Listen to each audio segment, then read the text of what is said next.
나는 전능하신 아버지 하나님 천지의 창조주를 믿습니다. 나는 그의 유일하신 아들 우리 주 예수 그리스도를 믿습니다. 그는 성령으로 잉태되어 동정녀 마리아에게서 나시고 본디오 빌라도에게 고난을 받아 십자가에 못 박혀 죽으시고 장사된 지 사흘 만에 죽은 자 가운데서 다시 살아나셨으며 하늘에 오르시어 전능하신 아버지 하나님 우편에 앉아 계시다가 거기로부터 살아있는 자와 죽은 자를 심판하러 오십니다. 나는 성령을 믿으며 거룩한 공교회와 성도의 교제와 죄를 용서받는 것과 몸의 부활과 영생을 믿습니다. 아멘.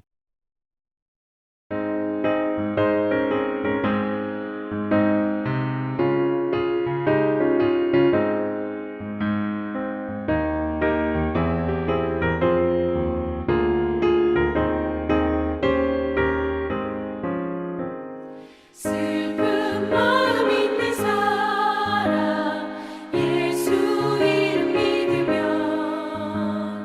영원토록 변함없는 기쁜 마음 얻으니 예수의 이름은 세상의 소망이요 예수의 이름은 천국의 기쁨일세. 거룩하신 주의 이름 너의 방패 삼으라. 환난 시험 당할 때에 주께 기도드려라. 예수의 이름은 세상의 소망이요 예수의 이름은 천국의 기쁨일세.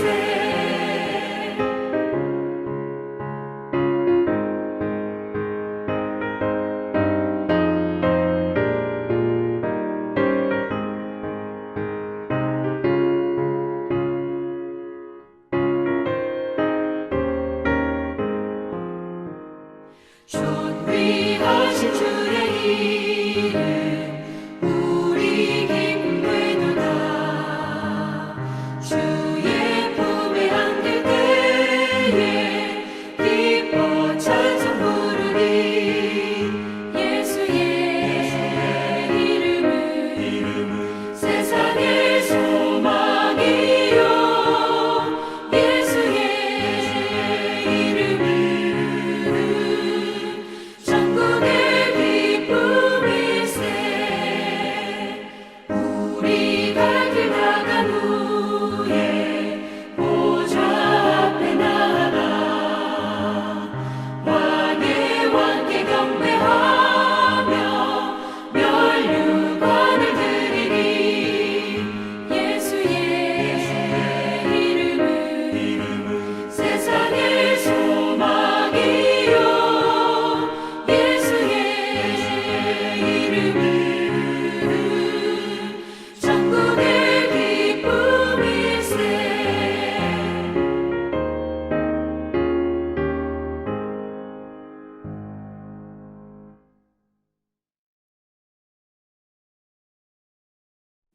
오늘 우리에게 주시는 하나님의 말씀은 신약성경 사도행전 20장 24절 말씀입니다.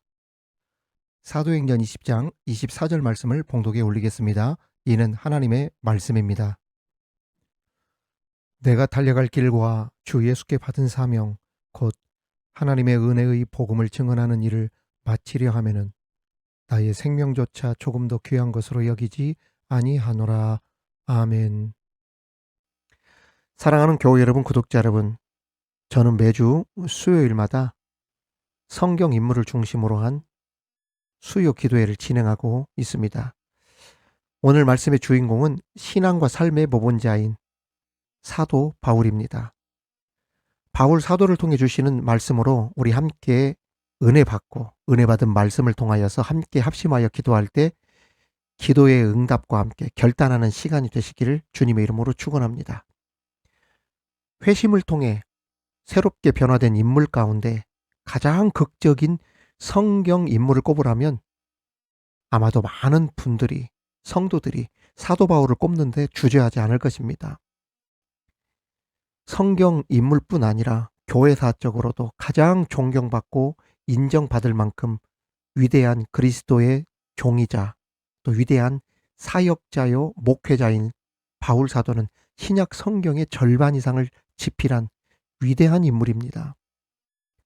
그는 복음의 교리를 정리하고 수많은 교회들을 개척하며 이방인의 사도로서 예수 그리스도의 복음을 세상에 널리 전한 핵심 인물 중에 핵심 인물입니다.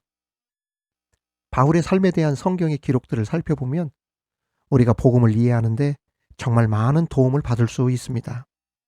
바울은 지금의 튀르키예 남쪽 지중해 연안에서 멀지 않은 길리기아 다소 출신으로 유대인이면서 베냐민 지파 사람입니다. 바울은 자기를 소개할 때 히브리인 중에 히브리인이라 자처했고 정통 유대 율법 교육을 받은 엘리트 중에 엘리트라고 소개했습니다. 그것도 그럴 것이 예루살렘에서 가말리엘 문화에서 공부하며 바리새인으로 철저히 율법을 따랐다고 고백한 것을 보면 금방 알 수 있습니다. 빌립보서 3장 5절에 보면 나는 8일 만에 할례를 받고 이스라엘 족속이요 베냐민 지파요 히브리인 중에 히브리인이요 율법으로는 바리새인이요 라고 소개하고 있습니다. 또 사도행전 22장 3절에 보면 나는 유대인으로 길리기아 다소에서 났고 이 성에서 자라 가말리엘의 문화에서 우리 조상들의 율법에 엄한 교훈을 받았고 오늘 너희 모든 사람처럼 하나님께 대하여 열심히 있는 자라 이렇게 고백했습니다.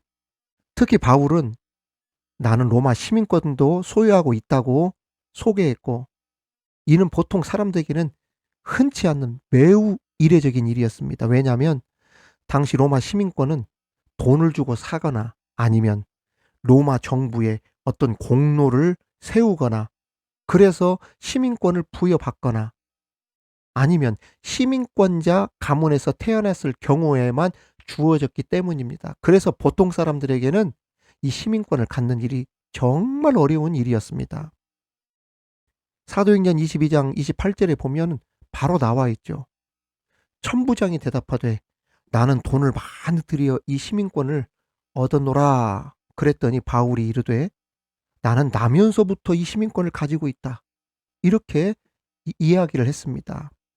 다시 말하면 바울의 아버지 또 조부가 로마 사람은 아니었으니까 시민권을 나면서부터 자동적으로 부여받지는 않았을 것이고 다만 어떤 공로가 있어서 로마 시민권을 받았고 그 권리가 자손들에게 계승이 되어서 바울에게도 있었다. 이 이야기입니다.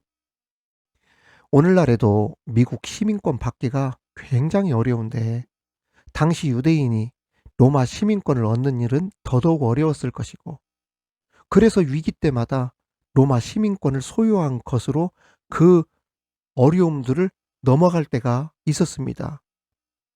실제로 로마 시민권 가졌다 하여서 바울을 함부로 하지 못했던 일들이 성경에 기록되어 있어요. 그럼에도 바울에게도 뼈아픈 과거, 지우고 싶은 흑 역사가 있습니다. 언제입니까? 바로 회심하기 전입니다. 그때의 이름은 히브리식 이름으로 사울이라고 했었죠. 젊은 시절입니다. 한때 잘못된 믿음으로 스데반 집사의 죽음이 정당하다고 하면서 스데반 처형 현장에서 증인이 되기도 했고 예수님의 제자들 주의 종들을 박해하는데 하나님의 일에 열심을 가졌다 하면서 막 주의 종들을 박해하는데 앞장서기도 했습니다. 하나님께 열심은 가졌지만 오히려 그 열심이 하나님을 가장 박해하는 포악한 자로 서 있었던 사람, 이 아이러니한 일의 주인공이 바로 바울의 옛사람 젊은 시절의 사울이었던 것입니다. 오늘날 교회에서도 보면 자기는 하나님 보기에 가장 의롭고 하나님 편에 서서 교회의 일, 하나님의 일을 열심히 한다고 하지만 오히려 가장 주의 종을 박해하는 자리에 서 있고 주의 종을 쫓아내고 교회를 어지럽히고 교회를 분열시키면서 교회의 부흥의 문을 막는 하나님과 원수가 되고 있는 사람들이 있죠. 정작 교회에서 나가야 될 사람, 없어야 될 사람이 단지 직분을 맡고 있고 중직에 있다는 이유 하나만으로, 또 부모 세대 때부터 내가 지켜오고 자라온 교회라고 하는 그 이유로 터줏대감이 되어서 자신이 하는 모든 일은 정당하고 자신의 신앙관과 배치가 되거나 하면 주의 종이라도 견제의 대상으로 삼고 대적해야 될 대상으로 여겨서 섬기고 중보하며 도와드려도 모자랄 주의 종의 사역을 오히려 교회에서 가장 힘들게 하는 위치에 서 있는 사람이 있다는 것입니다. 그래서 많은 성도들이 저 사람 하나만 없었으면 오히려 교회가 더 부흥하고 더 성장했을 텐데라고 탄식을 내뱉게 하는 사람이 있다는 것입니다. 누가 그랬다는 이야기예요? 바울이 그랬다는 거예요. 바울이.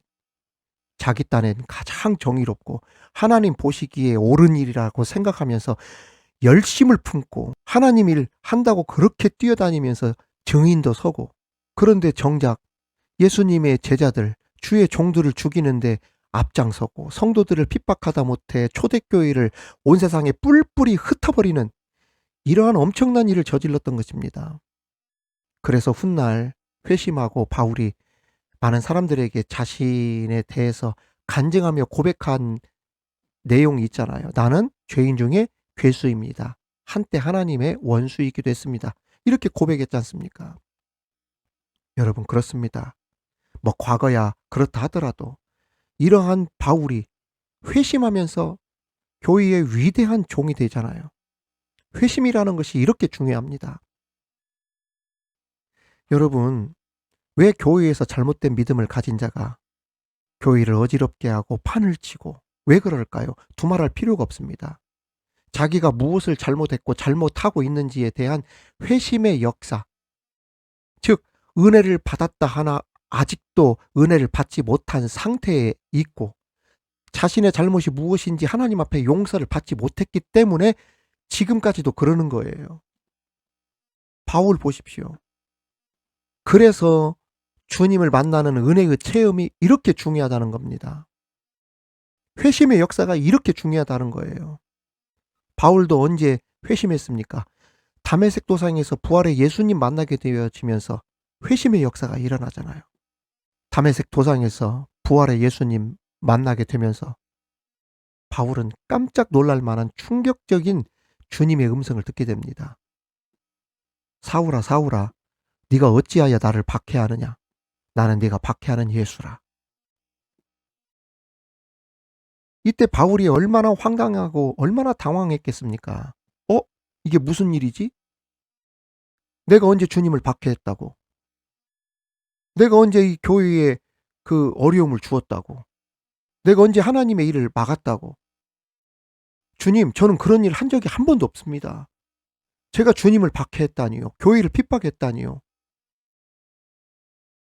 제가 주님을 위해 얼마나 헌신하고 얼마나 교회를 위해 뛰어다니고 내가 내 돈 써가면서 열심히 활동했는데 어떻게 그렇게 말씀하십니까? 섭섭합니다. 이게 바울이 처음에 주님을 만났을 때 그러한 마음의 상태였단 말이죠. 그 말씀 앞에 이 바울이 깨지게 됩니다. 내가 지금까지 잘못했구나. 하나님의 일에 열심을 품는다고는 했지만 그 열심은 하나님을 위한 열심이 아니었구나. 밝은 빛 앞에 앞을 보지 못하고 있을 때 하나님께서 예비해 주신 아나니아라고 하는 선지자를 만나게 하심으로 나중에 눈을 뜨게 되어지면서 이제 사도 바울은 그 이후로 엄청난 위대한 사역자의 길을 가게 됩니다. 사람들이 보는 관점과 주님이 보는 관점의 차이가 때론 이렇게 큰 차이를 보인다는 것을 우리는 알아야 됩니다. 그렇습니다.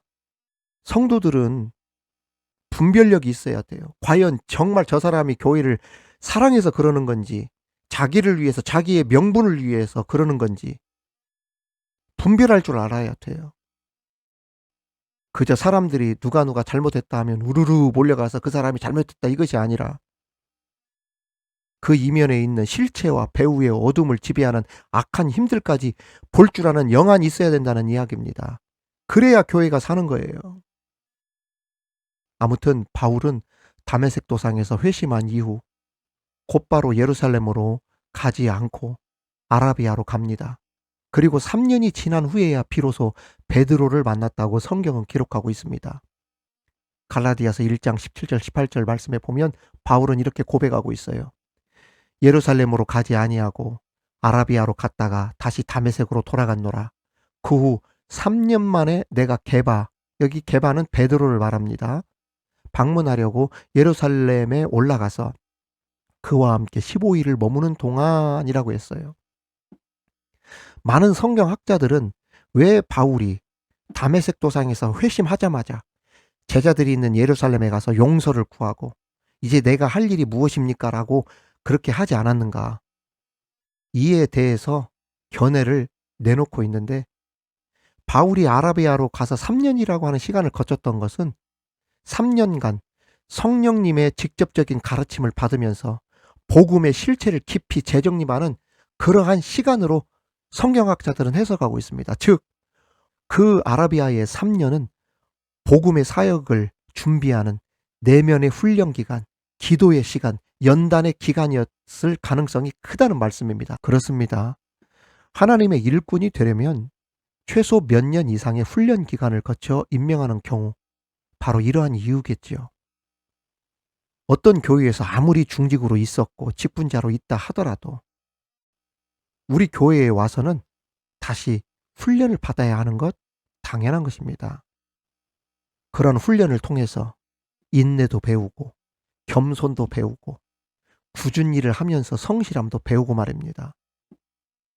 섬기는 것도 배우고 최소한 이런 훈련을 거치지 않고 일꾼을 세우면 어떤 일이 일어나느냐? 잡음이 나기도 하고 꼭 문제를 일으키는 사람이 누구냐? 은혜 받지 못한 사람, 그리고 훈련, 연단을 덜 받은 사람, 이 사람이 문제를 일으키는 경우가 훨씬 많습니다.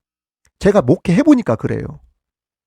훈련 받은 사람들이라도 한순간에 획 돌아서서 변하는 사람들이 있는데 하물며 훈련을 제대로 받지 않으면 어떤 일이 벌어지겠습니까? 훈련 받았다는 사람, 연단 받았다는 사람도 불순종하는 경우가 있는데 말입니다. 그래서 연단의 과정이 바울에게 아라비아에서의 3년의 기간이 있었던 거예요. 아무튼 본격적으로 바울은 목회와 선교의 현장에 뛰어들게 됩니다.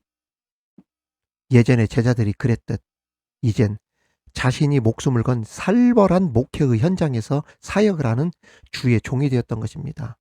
아이러니하죠? 한때 예수님의 제자들, 교회의 아버지 초대 교부들, 그리고 목회자들 막 쫓아내고 막 힘들게 했던 그 사람이 이제는 자기가 그 자리에 서게 된 거예요. 하나님께서 그 목회하게 할 때 보면 바울이 능력 있는 목회를 할 수밖에 없었던 이유가 어쩌면 그 이유도 들어가 있었을 것 같아요. 자신이 옛날에 힘들게 주의 종들을 대할 때 자기가 그 입장에 되어 보니까 눈물이 나고 그것이 또 하나의 은혜가 되어지고 다시 한번 하나님 앞에 엎드려서 그 목회할 때마다 가슴을 치면서 목회의 길이 이런 길이구나. 사역하는 길이 눈물 없이는 가지 못하는 길이구나. 내가 왜 예전에 주의 종들에게 그렇게 했을까? 그러면서 사역했을 것 아니겠어요? 그러니 능력이 나타나지 않을 수가 없었던 것이죠. 하나님께서 위대한 종, 목회자, 사역자, 선교사로 그냥 세운 게 아닌 것을 알 수 있습니다. 사도행전 13장 9절부터 사울의 이름이 바울로 불리기 시작합니다. 이스라엘식, 히브리식 이름은 사울이었지만 라틴어로 사울의 이름이 파울로스라고 하는 이름이었어요. 그런데 여러분도 잘 아시겠지만 바울 사도가 어디에서 활동을 많이 했습니까? 그렇습니다. 지금의 튀르키예, 그리스, 헬라 문화권, 로마, 유럽 쪽에서 사역을 많이 했잖아요. 로마 제국에서 목회하고 선교사로서 활동을 하는데 히브리식 이름을 쓰지 않고 라틴어의 이름 파울로스를 쓰다 보니까 자연스럽게 바울이 된 것으로 성경학자들은 이야기하고 있습니다. 즉 사울의 이름을 바울로 개명했다기보다는 사역의 환경 변화에 따라서 선택적으로 그 이름 바울을 사용했다는 이야기입니다. 아무튼 본격적인 바울 목사로서 선교사로서 사역을 하기 시작하면서 바울은 세 차례 선교 여행, 그 다음에 로마로 가는 여행 13권의 서신서를 쓰게 됩니다. 그 서신서가 바로 신약 성경의 대부분을 차지하는 서신서들, 즉 고린도 전후서, 로마서, 갈라디아서, 빌립보서, 에베소서, 골로새서, 데살로니가 전후서, 디모데 전후서, 빌레몬서 등등이죠. 이렇게 열심히 목회를 하던 바울은 순교를 하게 되는데 성경에서는 바울의 죽음을 직접 언급하고 있지는 않습니다. 다만 교회 전승에 의하면 바울은 로마의 네로 황제 통치하에 로마에서 도끼로 목이 잘리는 참수형을 당한 것으로 전해지고 있습니다.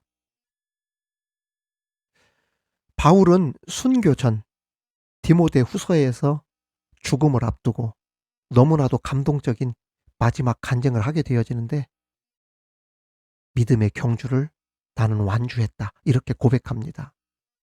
저는 이 말씀을 들을 때마다 너무 감동이 되고 좀 울컥하는 게 있어요. 디모데후서 4장 6절 8절 나의 떠날 시각이 가까웠도다. 나는 선한 싸움을 싸우고 나의 달려갈 길을 마치고 믿음을 지켰으니 이제 후로는 나를 위하여 의의 면류관이 예비되었으므로 주 곧 의로우신 재판장이 그날에 내게 주실 것이며 내게만 아니라 주의 나타나심을 사모하는 모든 자에게 도니라. 할렐루야. 사랑하는 성도 여러분, 구독자 여러분, 저와 여러분은 지금 어떤 길을 가고 있습니까?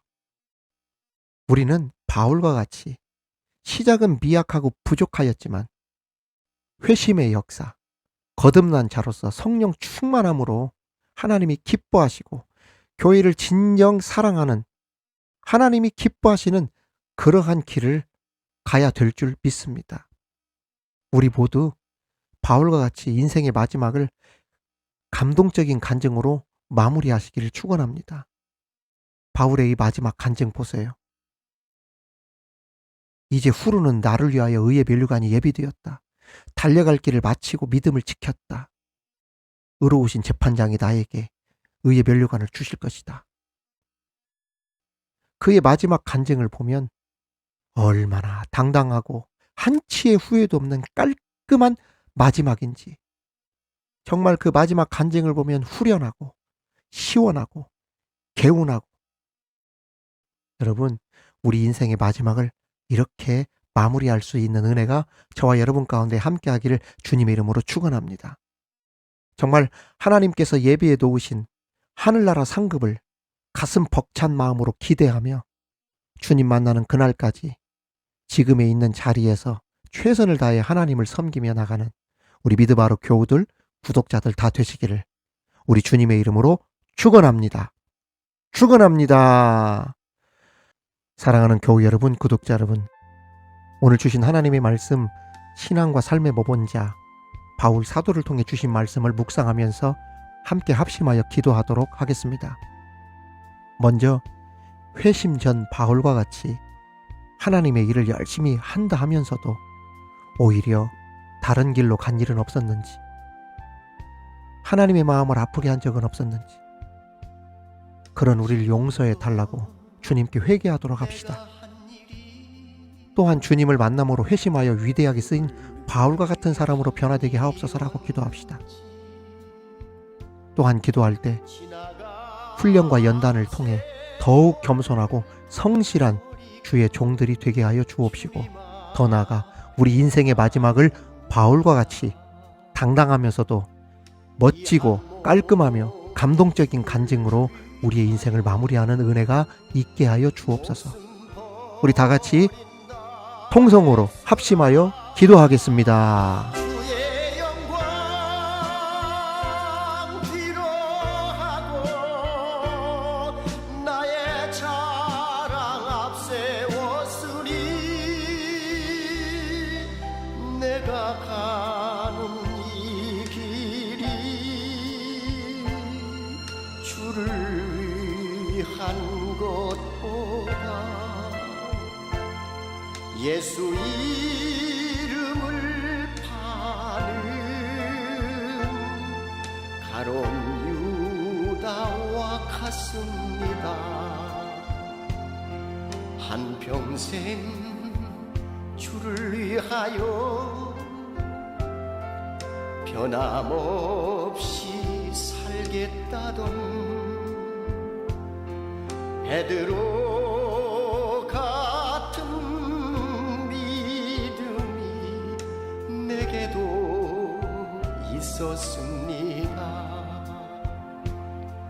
그러나 지금 내 맘속엔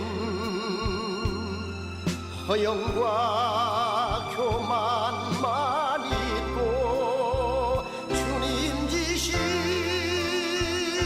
십자가는 짐이 된다 벗었습니다. 내가 가는 이 길이 하나님 아버지, 신앙과 삶의 모범을 보인 바울과 같은 우리 되게 하여 주옵소서. 예수님을 만나 회심한 후 기독교 역사의 가장 위대한 사역자요 인물이 되었던 바울과 같이 비록 우리 옛사람이 실망스럽고 후회스러운 부족한 모습이 있다 하더라도 예수님을 만나 새롭게 변화됨으로 우리 남은 생에도 하나님께 귀하게 쓰임 받게 하시고 우리 인생의 마지막 가장 아름다운 바울과 같은 간증을 남길 수 있게 하여 주옵소서. 주님, 이 시간 간절히 주님의 은혜를 입길 기다리며 치유받길 기도하는 사람이 주님, 이 시간 간절히 주님의 은혜를 입길 기다리며 치유받길 기도하는 이가 있습니다. 주님의 손으로 안아 주옵소서. 일어서게 하여 주옵소서. 하나님의 길로 인도하시고 악한 영 틈타지 않게 평안케 하옵소서. 아프지 않게 하시고 마지막까지 담대한 믿음을 허락하여 주옵소서. 감사드리며 예수님의 이름으로 기도하옵나이다. 아멘.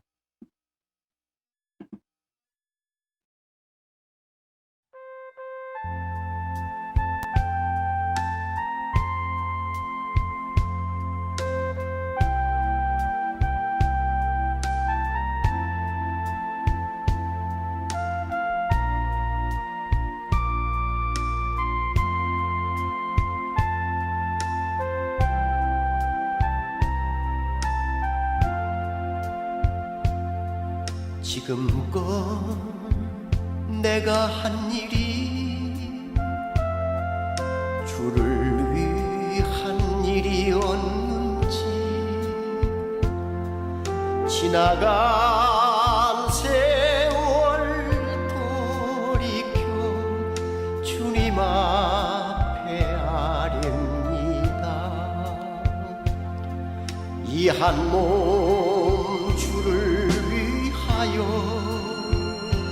목숨 버린다 했으나 주의 영광 뒤로하고 나의 자랑 앞세웠으니 내가 가는 이 길이 주를 한 것보다 예수 이름을 파는 가론 유다와 같습니다. 한평생 주를 위하여 변함없이 살겠다던 베드로 같은 믿음이 내게도 있었습니다. 그러나 지금 내 맘속엔 허영과 교만만 있고 주님 지신 십자가는 짐이 된다 벗었습니다.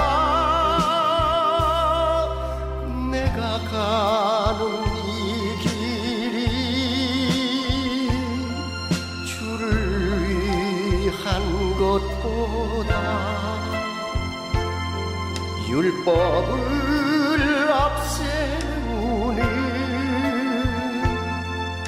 바리새인과 같습니다.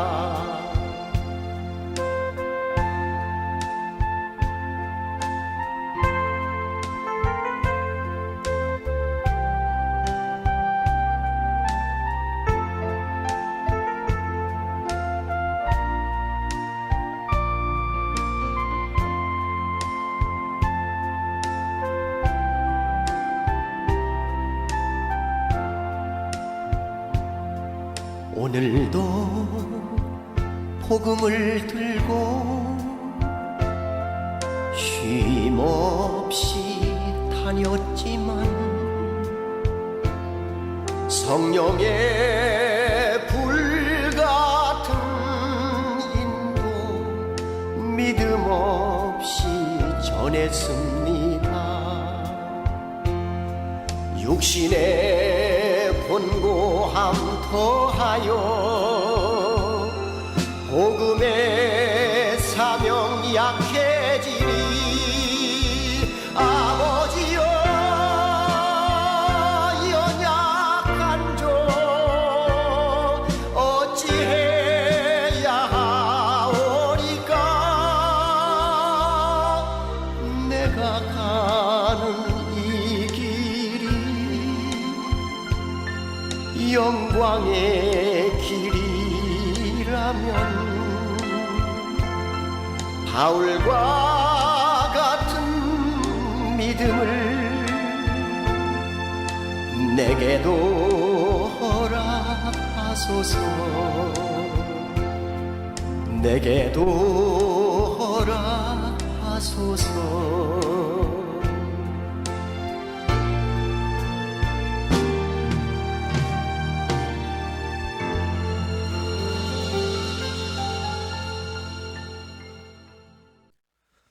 하늘에 계신 우리 아버지, 아버지의 이름을 거룩하게 하시며 아버지의 나라가 오게 하시며 아버지의 뜻이 하늘에서와 같이 땅에서도 이루어지게 하소서. 오늘 우리에게 일용할 양식을 주시고 우리가 우리에게 잘못한 사람을 용서하여 준 것 같이 우리 죄를 용서하여 주시고 우리를 시험에 빠지지 않게 하시고 악에서 구하소서. 나라와 권능과 영광이 영원히 아버지의 것입니다. 아멘.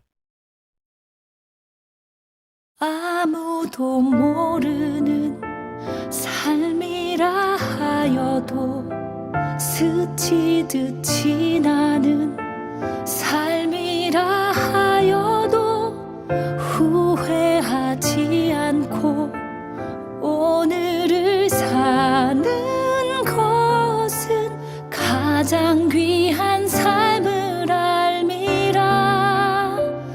내가 꿈꾸는 일 이루지 못해도 내가 바라는 것 다 갖지 못해도 낙심하지 않고 오늘을 사는 것은 가장 귀한 삶을 알미라.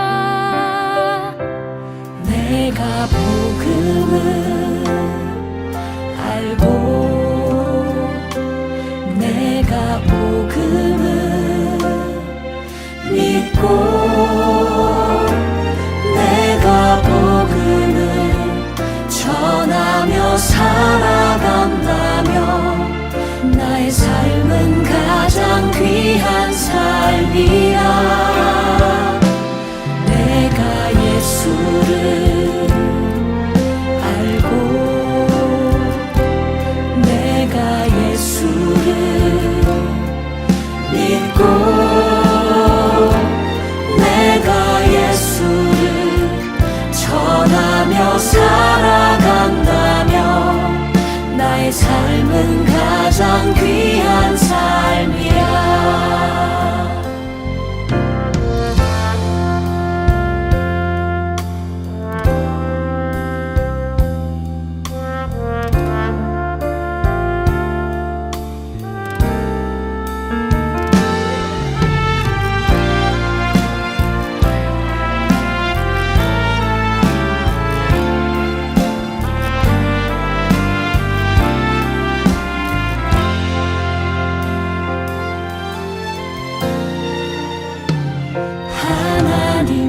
독생자 예수 그리스도 날 위해 고귀한 생명 주셨으니 그 생명 받은 나 하늘의 소망이네. 나의 삶은 귀한 삶이라. 내가 복음을 알고 내가 복음을 믿고 내가 복음을 전하며 살아간다면 나의 삶은 가장 귀한 삶이라. 내가 예수를 알고 내가 예수를 믿고 내가 예수를 전하며 살아간다면 나의 삶은 가장 귀한 삶이라.